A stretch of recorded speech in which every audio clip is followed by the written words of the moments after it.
બનાસકાંઠા સ્થાનિક સ્વરાજની ચૂંટણીમાં ભાજપનું સસ્પેન્સ યથાવત છે। પાલનપુર પાલિકાની ચૂંટણીમાં નવા ચહેરાઓને મેદાને ઉતારશે। ભાજપે ટેલિફોનિક જાણ કરેલા ઉમેદવારોનો ભાજપ કાર્યાલય પર ખડકલો।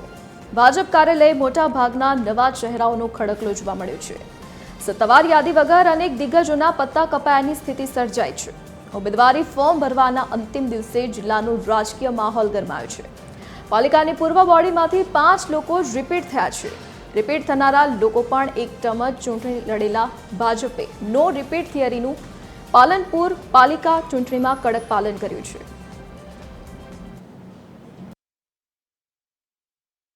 બનાસકાંઠામાં સ્થાનિક ચૂંટણી લઈને ક્યાંક ને ક્યાંક રાજકારણ કર્યું છે કે ભાજપ દ્વારા હજી સુધી કોઈ યાદી જાહેર નથી કરી, પણ જે લોકો ઉમેદવારો હતા એમને ટેલિફોનિક ફોન આવે તેવું હાલ જાણવા મળ્યું કે અત્યારે અમારી ટીમ ભાજપ ટીવી હેડની ટીમ ભાજપ કાર્યાલય પહોંચી અત્યારે જેના દ્રશ્ય બતાવે છે કે જે ઉમેદવારો જે ટેલિફોનિક જાણ કરી અત્યારે પોતાના ફોર્મ ભરી રહ્યા છે, જે કે મોટા ભાગે જે દિગ્ગજ નેતા હતા એમની પણ ક્યાંક ને ક્યાંક ટિકિટ પણ કપાઈ છે અને એમને અત્યારે ઉપર ફોન પણ ના તેવું પણ લાગ્યું કે અત્યારે સીધા દ્રશ્ય બતાવે કે જે ઉમેદવારોને ટેલિફોનિક જાણ કરતા ત્યારે પોતાનું ફોર્મ ભરવા અહીંયા પહોંચ્યા છે। અહીંયા મોટી સંખ્યામાં જે પાલનપુર નગરપાલિકાના ઉમેદવારો હતા તે તમામ અહીંયા પહોંચે ક્યાંક ને ક્યાંક હજી સુધી ભાજપ ત્યાં યાદી તો નથી જાહેર કરી, પણ પ્રદેશમાંથી ક્યાંક ને ક્યાંક ટેલિફોનિક દ્વારા એમને જાણ કરવા એવા અત્યારે તો મેસેજ મળે ક્યાંક ને ક્યાંક અત્યારે તો પાલનપુર ભાજપ કાર્યાલય માટે મોટી ટ્રાફિક જોવા મળે ક્યાંક ને ક્યાંક અત્યારે તો પાલિકાના સભ્યો દ્વારા અહીંયા પોતાનું ફોર્મ ભરવામાં આવી રહ્યા છે।